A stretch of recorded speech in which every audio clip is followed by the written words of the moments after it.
Hi అండి, welcome back to PNV Telugu channel. ఈరోజు నేను కలాకండ చేశానండి.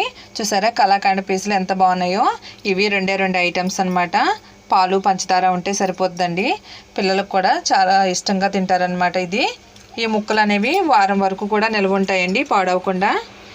ఇది ఎలా చేశానో ఏంటనేది నేను మీకు ఈ వీడియోలో చూపిస్తానండి.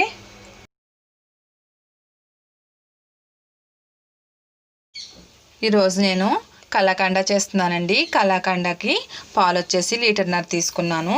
1.5 లీటర్ పాలు కూడా చిక్కటి పాలు తీసుకున్నాను అనమాట. ఫ్యాట్ పాలు తీసుకున్నాను. మామూలు పాలేనండి, ప్యాకెట్ పాలు అయితే కాదు. ఇప్పుడు వీటిని ముందు కాగబెట్టుకోవాలి మనం. స్టవ్ వెలిగించుకున్నానండి. ఇప్పుడు ఈ పాలు పొంగు రానివ్వాలి, బాగాను హైలో పెట్టుకుని పొంగు రానివ్వాలి. ఈ కలాకండకి అనేది మనం దలసరిగా ఉన్న గిన్నె తీసుకోవాలండి, మందపాటిది. ఇప్పుడు నేను మందపాటి గిన్నెలోనే పోసుకున్నాను. ఇప్పుడు ఈ పాలని మరగనిద్దాం. పొంగొచ్చేలోగా మనం నిమ్మరసాన్ని 2 స్పూన్లు తీసుకుందామండి. నిమ్మరసం 2 స్పూన్లు నిమ్మరసం తీసుకున్నానండి. ఈ నిమ్మరసం పక్కన పెట్టేసుకుందాం. ఇప్పుడు పాలు 1.5 లీటర్ పాలకు వచ్చేసి 150 గ్రాములు పంచదార తీసుకున్నానండి. యాలకుల పొడి చేసి పక్కన పెట్టుకున్నాను. ఇప్పుడు ఒక ప్లేట్ తీసుకొని దీనికి నెయ్యి రాసుకోవాలండి. ప్లేట్కి ప్లేట్ మొత్తం నెయ్యి అప్లై చేసుకొని పక్కన పెట్టుకుందాం. దీన్ని కూడా పాలు అనేవి పొంగొచ్చినాయండి. ఇప్పుడు మరుగుతున్నాయి పాలు. ఇక పాలని తిప్పడం స్టార్ట్ చేయాలి. ఇక పాలు అనేవి అడగంటేస్తాయండి తిప్పకపోతే.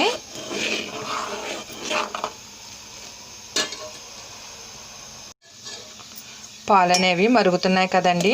ఇప్పుడు పాల పైన మేగడ అనేది కట్టకుండా మనం తిప్పుతూనే ఉండాలి. గరిటెతోనూ సైడ్లు కూడా మేగడ కట్టకుండా మనం తిప్పుతూనే ఉండాలండి,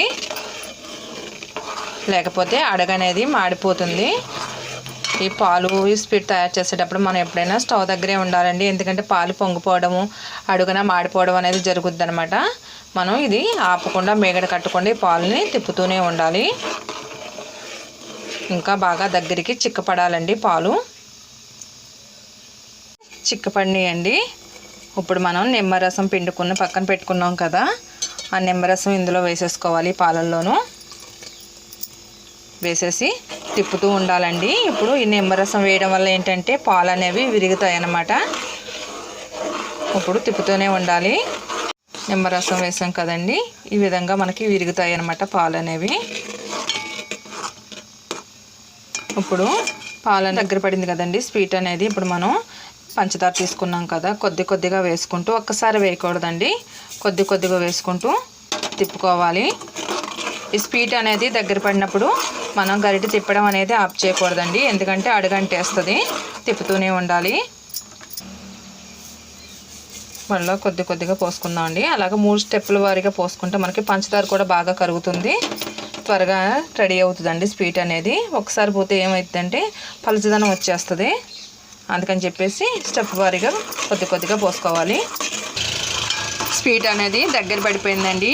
ఇప్పుడు మనం స్టవ్ అనేది మీడియంలో పెట్టుకోవాలి. బాగా మీడియంలో పెట్టుకొని తిప్పుతూ ఉండాలి. యాలకుల పొడి కూడా వేసేస్తానండి. ఇప్పుడు ఆపకుండా తిప్పుతూ ఉండాలండి, లేకపోతే అడుగంటేస్తుంది.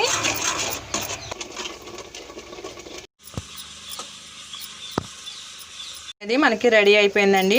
ఇప్పుడు స్టవ్ కట్టేసి ఇప్పుడు మనం ప్లేట్లోకి తీసుకుందాం.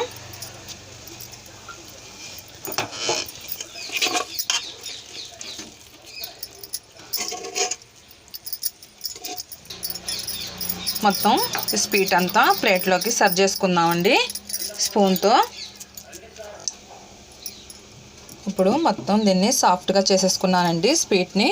ఇప్పుడు ఒక 5 నిమిషాలు చల్లారనిచ్చిన తర్వాత మనం పీసెస్ని కట్ చేసుకుందాం కదండి. ఈ స్వీట్ని చాకుతో ముక్కలుగా కట్ చేసుకుందాం.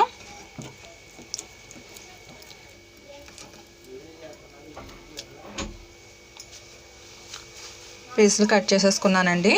ఇప్పుడు దీనిపైన జీడిపప్పు గార్నిష్ చేసుకుందాం. స్వీట్ ఇలా తయారు చేసి ఇంట్లో పెడితే పిల్లలు కూడా చాలా ఇష్టంగా తింటారండి. ఈ స్వీట్ అనేది మనకి పాలు పంచదార 2 ఉంటే సరిపోతుందండి. కాకపోతే కొంచెం పాలు అడగంటకుండా తిప్పుతూ ఉండాలన్నమాట. కానీ పిల్లలకి చాలా బలమైందండి ఇది, పాలతో తయారు చేస్తాం కాబట్టి. ఈ కలాకండ్ అనేది పిల్లలకి చాలా ఇష్టంగా తింటారండి. కొంతమంది పిల్లలు వచ్చేసి పాలు తాగరు కదండి, అలాంటి పిల్లలకి రోజుకు ఒక పీస్ అనేది పెడితే వాళ్ళకి చాలా బలం అనమాట. కలాకండ్ రెడీ అయిపోయింది చూసారండి. పీసులు అనేవి వచ్చేసాయి మనకి, ఇక ఆరిపోయింది.